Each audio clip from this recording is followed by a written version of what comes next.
மாயமான மலைவழி பகுதி 1. மர்மம் நிறைந்த கிராமம். தமிழ்நாட்டின் கிழக்கு பகுதிக்கு அருகே அமைந்துள்ள குலசை மலை என்ற கிராமம். இது இயற்கையின் மடியில் அமைந்திருந்த ஒரு சிறிய கிராமம்.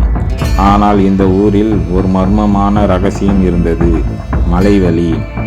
அந்த வழியில் சென்றவர்கள் திரும்பி வரவில்லை. சிலர் மரணமாகி கிடந்ததாகவும் சிலர் மாயமாகிவிட்டதாகவும் மக்கள் நம்பினர்.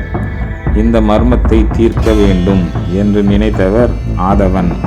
சென்னை நகரில் இருந்து வந்த ஒரு இளம் பத்திரிகையாளர். ஆதவனின் வருகை. இந்த வழியை பற்றி பல கதைகள் கேள்விப்பட்டேன். உண்மையில் என்ன நடக்கிறது என்று தெரிய வேண்டும் என்று ஆதவன் மனதில் உறுதி கொண்டான். கிராமத்திற்குள் நுழைந்தவுடன் அவன் முதலில் மாலினியை சந்தித்தான். நீங்கள் ஏன் இங்கு வந்திருக்கிறீர்கள் என்று மாலினி கேட்டாள். நான் ஒரு பத்திரிகையாளர். மலைவழியின் மர்மத்தை விசாரிக்க வந்துள்ளேன் என்று ஆதவன் சொல்ல அவள் முகத்தில் பயம் தெரிந்தது. இந்த வழியை பற்றி உண்மையை தேட முயன்றவர்கள் திரும்பி வரவே இல்லை என்று அவள் சிரித்தாள். அதற்காகவே தான் நான் வந்திருக்கிறேன் என்று கூறினான். முதலாவது எச்சரிக்கை. அவன் பெரியசாமி ஐயா என்பவரை சந்திக்க கிராம மையத்திற்குள் சென்றான். அவர் பழமையான கதைகள் கூறுபவர். பையனே, நீ இந்த வழியை பற்றி கேட்டுக்கொண்டிருக்கிறாயாமே, அது நல்ல விஷயம் அல்ல. ஐயா, உண்மையில் என்ன நடக்கிறது? பழமையான ஒரு சாபம். யாராவது அந்த வழியில் சென்றால் அவர்கள் உயிருடன் திரும்ப முடியாது. எச்சரிக்கையாக இரு என்று கூறினார். ஆதவனுக்கு இந்த வார்த்தைகள் மர்மமாக இருந்தாலும் அவன் பயணிக்க தயாரானான். அவன் உண்மையை கண்டுபிடிக்க மலைவழிக்குள் நுழைய முடிவு செய்தான். மாயமான மலைவழி பகுதி 2. மர்மத்திற்குள் முதல் அடி எடுத்து வைத்தல். ஆதவன் கிராமத்திற்குள் வந்த அன்றைய இரவிலேயே அவனுக்கு அந்த மர்மமான மலைவழி பற்றி புராதான தகவல்கள் கிடைத்தன. பெரியசாமி ஐயா கூறிய கதைகள் அவனுக்கு மிகுந்த ஆச்சரியத்தை ஏற்படுத்தின. இந்த மலைவழியில் சென்ற பலர் திரும்பவில்லை. சிலர் திரும்பினாலும் அவர்கள் பித்து பிடித்தவர்கள் போல் மாறிவிடுகிறார்கள். அவர்கள் யார் என்றே யாருக்கும் புரியாது என்று பெரியசாமி ஐயா சொல்ல ஆதவனுக்கு மேலும் ஆச்சரியம் அதிகரித்தது. அடுத்த நாள் காலையில் ஆதவன் மாலினியை மீண்டும் சந்திக்கிறான். நீங்கள் உண்மையில் அந்த வழியில் போகப் போகிறீர்களா? ஆமாம் என்று அவன் கூறினான். உண்மையை தெரிந்து கொள்ள வேண்டும். என்ன நடந்தாலும் நான் அதை பதிவு செய்ய விரும்புகிறேன் என்று கூறினான். மாலினி அவனை கவனமாக பார்த்தாள். பத்திரமாயிருங்கள் ஆதவா. அவள் பார்வையில் ஒரு அன்பும் பயமும் கலந்து இருந்தது. ஆனால் ஆதவனுக்கு அதை பற்றி கவலை இல்லை. அவனுக்கு உண்மையை கண்டுபிடிப்பதே முக்கியம். பயணத்தின் தொடக்கம். மலைவழிக்குள் செல்லும் முன் ஆதவன் ஒரு கிராமத்து வழிகாட்டியை தேடினான். கந்தசாமி. அந்த மலைவழி அருகே வாழும் ஒரு மர்ம மனிதன். அவனை வழிநடத்த ஒரே ஆளாக இருந்தான். அவனை பற்றி கதைகள் கிராமத்தில் பரவலாக கூறப்பட்டாலும் அவன் யாருடனும் அதிகம் பழகுவதில்லை. நீ மலை வழியில் போகப் போகிறாயா என்று அவன் கேட்டான். ஆமாம், அங்கே நடக்கின்ற மர்மம் என்னவென்று தெரிந்து கொள்ள விரும்புகிறேன் என்று கூறினான். கந்தசாமி சிரித்தான். அவனது சிரிப்பில் புதிரும் பயமும் இருந்தது. நீயும் வேற. சரி, நான் உனக்கு வழிகாட்டி விடலாம். ஆனால் நாம் இருவரும் உயிருடன் திரும்பி வருவோமா என்பது என் கையில் இல்லை. ஆதவனுக்கு அந்த வார்த்தைகள் புதுமையாக இருந்தாலும் அவன் தயங்கவில்லை. நாம போகலாம் என்று கூறினான். மர்மம் பெருகும் நேரம். மலைவழிக்குள் நுழைந்ததும் சூழல் மாறியது.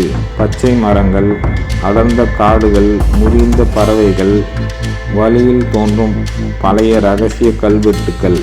அவை அனைத்தும் ஆச்சரியத்தை பயத்தையும் ஏற்படுத்தின. சில இடங்களில் பழைய விருட்சங்கள் மற்றும் பாறைகளில் பொலிந்த எழுத்துக்கள் இருந்தன. இது பழைய தமிழர்களின் எழுத்துக்கள் போல இருக்கு என்று ஆதவன் குறிப்பிட்டான். ஆமாம், இது ஒரு காலத்தில் ஒரு பெரிய அரச குடும்பத்துக்கு சொந்தமான இடம். ஆனால் அவர்கள் அனைவரும் மாயமான பிறகு இந்த மலைவழி சபிக்கப்பட்டதாக பேசுகிறார்கள் என்று கந்தசாமி கூறினான். இந்த கதைக்குள் ஆதவனுக்கு புதிதாக இருந்தாலும் அவன் எதற்கும் பயப்படவில்லை. ஆனால் அடுத்த கணமே ஒரு திடுக்கிடும் சத்தம் கேட்டது. என்ன சத்தம் என்று ஆதவன் ஆச்சரியத்துடன் கேட்டான். கந்தசாமி தன் கண்களை சுருக்கினான். நம்மளை யாரோ கவனிக்கிறாங்க என்று கூறினான். அழிந்து போன அரச குடும்பத்தின் ரகசியம். இருவரும் முன்னோக்கி சென்றபோது ஒரு பழமையான கோபுரம் மலைவழியின் நடுவில் தோன்றியது. அது வழக்குலைந்து போன சிற்பங்களும் விரைப்பான பாறைகளும் சூழப்பட்டிருந்தன. இது என்ன இடம்? இது ராஜசேகர மன்னனின் கோட்டை. அவர் திருடர்களால் கொல்லப்பட்டு மலைவழியில் அவரது சொத்துக்கள் புதைக்கப்பட்டதாக ஒரு பழைய கதையில் சொல்கிறார்கள் என்று கந்தசாமி கூறினான். ஆதவன் மேலும் ஆச்சரியமடைந்தான். ஆதலால் தான் இந்த வழியை கடந்தவர்கள் திரும்பி வர மாட்டார்கள். ஆமாம், சொல்வதற்குள் சில விஷயங்கள் நடக்கப் போகிறது. அடுத்த கணம் அவர்கள் எதிரே மகுடம் அணிந்த ஒரு நிழல் தோன்றியது. மாயமான மலைவழி பகுதி 3. மறைந்திருக்கும் மர்ம நிழல்கள். மலைவழியில் ஆதவன், கந்தசாமி இருவரும் நடந்து கொண்டிருக்கும் போது எதிரே ஒரு மர்மமான நிழல் தோன்றியது. அது மனித வடிவில் இருந்தாலும் அதன் முகம் தெளிவாக தெரியவில்லை. ஒரு மெல்லிய காற்று வீசிய போது அது அசைந்தது. யாருடைய நிழல் அது? ஆதவன் தன் கண்களை சொருகி கொண்டு பார்த்தான். கந்தசாமி கண்களில் பயம் மலர்ந்தது. நம்ம இங்கேயே நிற்கக்கூடாது, முன்னே போகலாம் என்று கூறினான். ஆனால் ஆதவன் நகரவில்லை. அவன் கேமராவை எடுத்து அந்த நிழலை படம் பிடிக்க தயாரானான். ஆனால் அதே நேரத்தில் நீ இங்கேயே நிற்கக்கூடாது ஒரு குரல் கேட்டது. அது காலத்துக்கு அப்பாற்பட்ட ஒரு குரல் போல இருந்தது. கோபுரத்தின் மர்மம். அந்த நிழல் மெதுவாக மறைந்தது. ஆனால் அவ்வப்போது தோன்றி மறைய தொடங்கியது. இது என்ன விஷயம்? நான் சொல்லலையோ, இந்த இடம் ஆபத்தானது. இந்த கோட்டை ராஜசேகர மன்னனுடையது. அதுதான் அந்த பழைய கோபுரம். கந்தசாமி முன்பாக விரல் நீட்டினான். அவர்கள் பார்த்த கோபுரம் சிற்பங்களால் நிறைந்த பழைய பாறைகளால் ஆனது. பழமையான தமிழ் எழுத்துக்கள் அதில் பொதிக்கப்பட்டிருந்தன. அதன் மீது 3 விழிப்புடன் சிற்பங்கள் சிவப்பு, கருப்பு, வெள்ளை என மாறிய வடிவங்களில் இருந்தது. ஆதவன் அவற்றை அருகில் சென்று கவனித்தான். இது ஒரு இரகசிய குறியீடு போல இருக்கே. அவன் சிறப்பாக கவனித்து எழுத்துக்கள் ஒன்றனாக இணைந்து ஒரு வரி கோடுகளாக உருவாகியது. இங்கே ஒரு அடுக்கு பாதை இருக்கிறது. அடுக்கு பாதையின் கீழே ஆதவன், கந்தசாமி இருவரும் சிற்பங்களை தள்ள பாறை மெதுவாக சறுக்கி கொண்டு இருண்ட மர்ம பாதை திறந்தது. இந்த பாதை எங்கே போகும்? நிச்சயம் கீழே இந்த கோட்டைக்கு அடியில் இன்னொரு உலகம் இருக்கலாம். ஆதவன் முன்னேற கந்தசாமி தயங்கினான். நீ இங்கேயே நின்று விடு, ஆனால் நான் போயே ஆகணும். கந்தசாமி அவனோடு செல்ல இருவரும் மெதுவாக அந்த பாதையில் இறங்கினர். மகுடம் அணிந்த மனிதர்.